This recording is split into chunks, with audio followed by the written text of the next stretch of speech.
ध्यान रख लेना कि भौतिक के साथ अभौतिक आध्यात्मिक का संतुलन जब तक नहीं होगा तब तक हम पूरी तरह से सुखी नहीं हो सकते, आनंदित नहीं हो सकते। दोनों का तालमेल जरूरी है। ईश्वर की कृपा भी चाहिए और आपकी मेहनत भी चाहिए। उसकी रहमत हो जाए और आपकी मेहनत हो जाए, दोनों का मेल हो जाए तो जीवन में सौभाग्य आना शुरू होता है। इसलिए दोनों का मेल बैठाने के लिए कुछ चीजें आवश्यक हैं।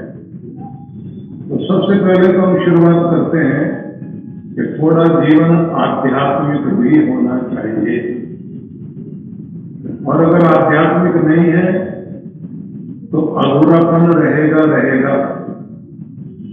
आप लोगों को बहुत आश्चर्य लगेगा सुनकर कि जापान में सबसे अधिक आत्महत्याएं होती हैं और वहां कुछ और देशों में भी शुरुआत हुई है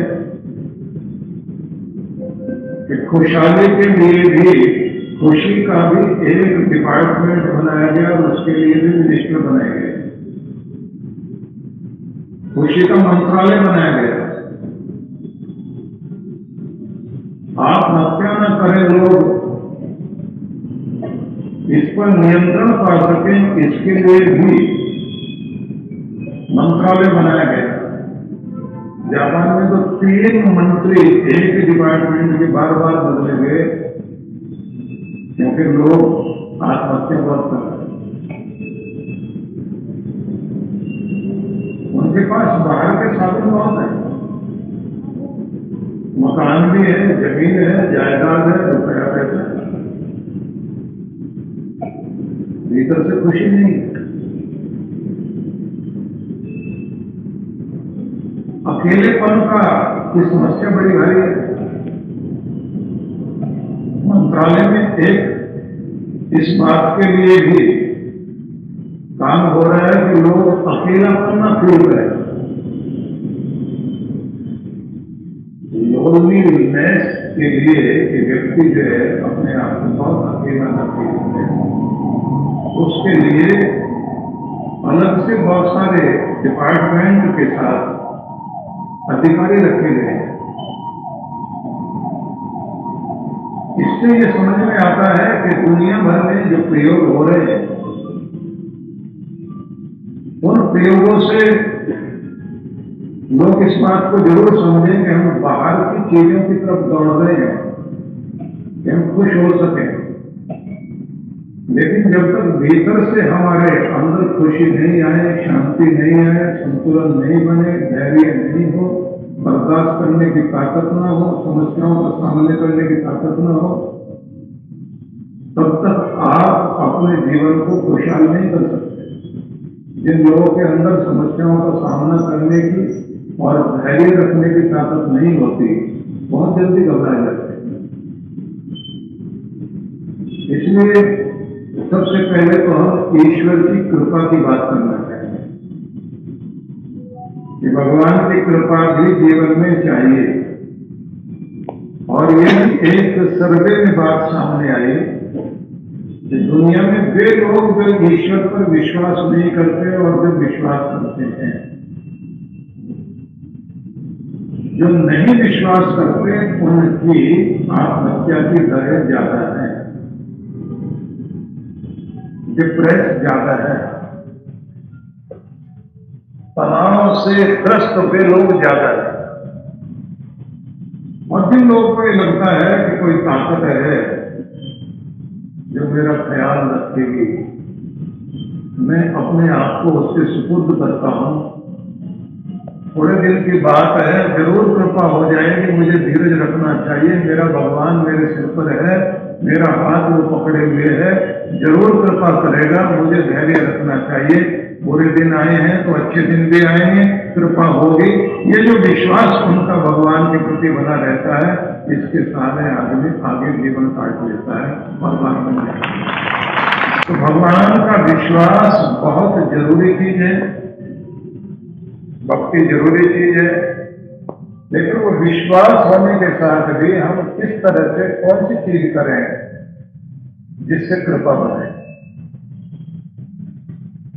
कुछ लोग थोड़ा करते हैं, ज्यादा पाते हैं। कुछ लोग वे हैं जो मेहनत करके, क्योंकि कई तरह की आदमी की जो है प्रतिभा होती है। कुछ लोगों को कमाना तो आता है, और कमाना भी कमाल की बात है। किसी भी काम में वो लग जाएंगे। कोई मिट्टी से कमा रहा है, मशीनें लगा रखी, नए ढंग की ईंटें बन रही, ईंटें बेच रहा है, मिट्टी से तो ईंटें बन रही है। और मशीनें लगा रखी हैं, रोज की 50,000 ईंटें रोज बन रही हैं। मैनेजर रखे हुए हैं, ट्रक जा रहे हैं, मिट्टी पैसा दे रही है। कुछ लोग हवा बेच रहे हैं। अभी तो इंडिया में भी कम से कम 2-3 कंपनियां जो ऑक्सीजन बेच रही हैं, वो वाली जो रोज आदमी यूज करता है, तो वो वाली है जो बड़ी कंपनियां बनाती है। आजकल आम आदमी के लिए 1-1 लीटर वाली ऑक्सीजन, क्योंकि प्रदूषण बहुत है, वो आदमी हवा बेच रहा, पानी तो बिक ही रहा। कोई चाय बेच करके कमा रहा है, क्योंकि दिल को भी भगवान कृपा कर देता है, या दिल के पास में ऐसा टैलेंट होता है कमाने का, वो किसी भी काम में लगे होते हैं, पैसा कमा लेते हैं। लेकिन एक तरफ पैसा तो कमा लिया,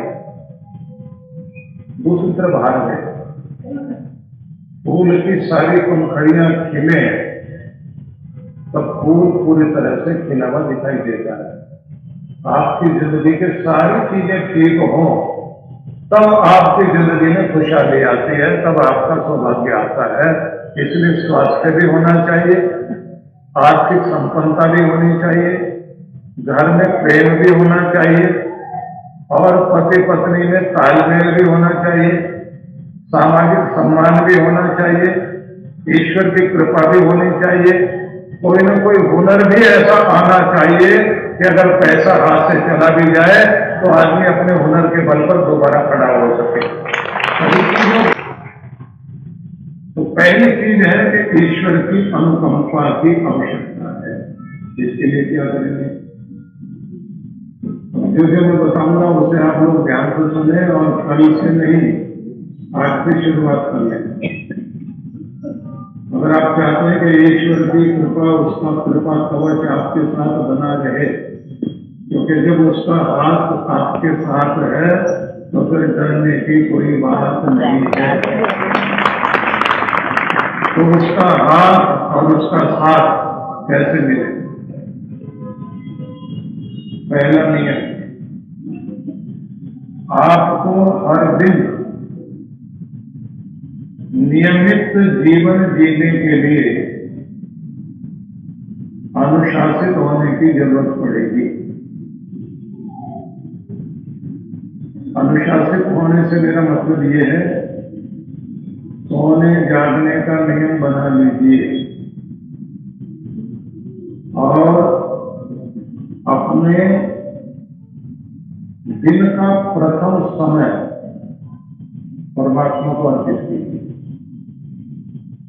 पहला वचन जो बोलेंगे आप, भगवान के लिए बोलेंगे। पहला समय जो है वो किसी और के लिए काम नहीं करेंगे, भगवान के लिए। पहला वाक्य भगवान का ही मुंह से निकलना चाहिए। अपनी कमाई का प्रथम भाग भगवान के लिए लगाइए, अपने कर्म का पहला भाग भगवान के लिए। पहली बार जिसकी प्रति दृष्टि डालोगे, भगवान के प्रति दृष्टि डालिए। मतलब देखना भी भगवान की मूर्ति सवेरे, बोलना भी भगवान का नाम, मन में चिंतन भी परमात्मा का, थैंक्स भी करना है तो सवेरे सवेरे भगवान का, चाहना भी है तो परमात्मा से प्रेम, झुकना भी है तो भगवान के लिए, और बैठना भी जिसके सामने तो पहले भगवान के सामने बैठना शुरू कर दीजिए। यहाँ से प्रभावित। दूसरे शब्दों में कहें, आपकी जिंदगी में सबसे पहले कौन आता है? मैं, मेरा परिवार, धन दौलत, संसार, या पहले परमात्मा। यदि आपकी दृष्टि में सबसे मूल्यवान कुछ भी हो सकता है तो भगवान पहले है, तो भगवान की दृष्टि में भी पहले आप हैं।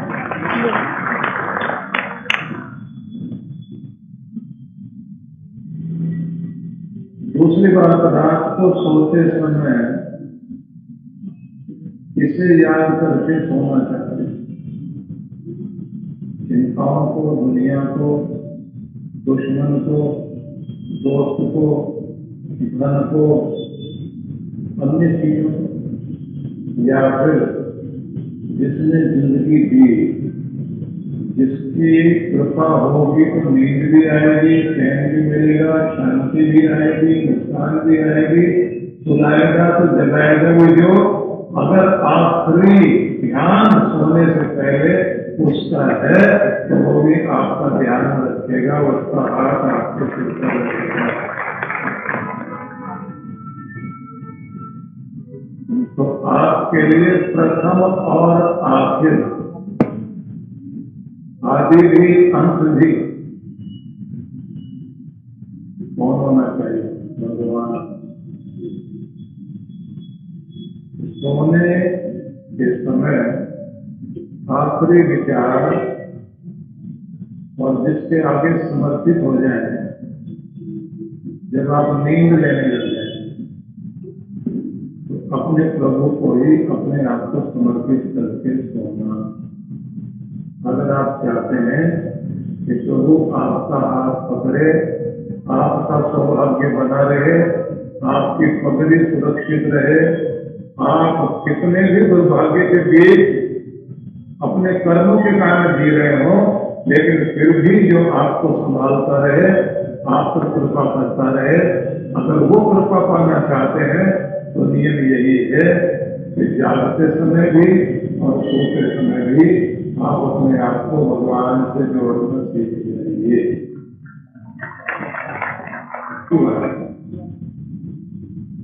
तो इसी तरह के सूत्र मैं आपको देना चाहता हूं इन दिनों, कि जिसमें थोड़े में आप ज्यादा प्राप्त कर। तो पहली बात आपको ये समझ में आ गई कि अगर आप चाहते हैं कि आपके ऊपर प्रभु की कृपा बनी रहे और आपकी प्रस्तुतियां कैसी भी हो, उन प्रस्तुतियों में भी आप जीत सके और आपका सौभाग्य बन सके, तो प्रभु कृपा पाने के लिए आपको सबसे पहले क्या करना है? तो आपको समझ में आ गया कि हृदय का प्रथम समय, प्रथम भाग आपका नहीं, भगवान का है। भगवान को स्मरण करते हुए, धन्यवाद देते हुए, आज के दिन के लिए, आज के अवसर के लिए परमात्मा में आपका धन्यवाद करता हूँ। तेरे नाम से आज के दिन की शुरुआत है। भगवान के ही दर्शन कीजिए। जो आप अपने घर में भगवान के मंदिर में जो भी भगवान की मूर्ति, तस्वीर जो भी लगाई है, वो दर्शन करें। आंखें देखें तो भगवान का स्वरूप, बोले तो भगवान की वाणी, मन में चिंतन परमात्मा का, और कदम भी पहला जो उठे वो भगवान के लिए उठे। जल भी ग्रहण करें तो उसको धन्यवाद देकर के ग्रहण कीजिए। सवेरे आप ये कर लीजिए और शाम को सोने से पहले एक बार उसे याद करते हुए और उसी के स्मरण के साथ में सोने शुरू करें। अपनी चिंताएं उस पर करें। अब दूसरी बात कहना चाहिए, जिस मालिक ने आपको रोजी रोटी का ठिकाना दिया, जब आप अपने ऑफिस में जाते हैं और अपनी कुर्सी पर जाकर बैठते हैं, जिसने वो कुर्सी दी, कुर्सी की तरफ बैठने से पहले उस कुर्सी की तरफ देख लेना और एक बार आसमान की तरफ ऊपर देख के आंखें बंद करके थैंक्स कह देना, जिसकी कृपा से ये रोजी रोटी का ठिकाना आपका है। और उससे कहना, कृपा बनाए रखना, बरकत बनी रहे मेरी कमाई में और मेरा कर्म भी मुझे यश देने वाला बन जाए। 1 मिनट तो याद करना है। तो इतनी दुनिया को याद करते हो तो कुर्सी पर बैठने से पहले अपने मालिक को याद करें।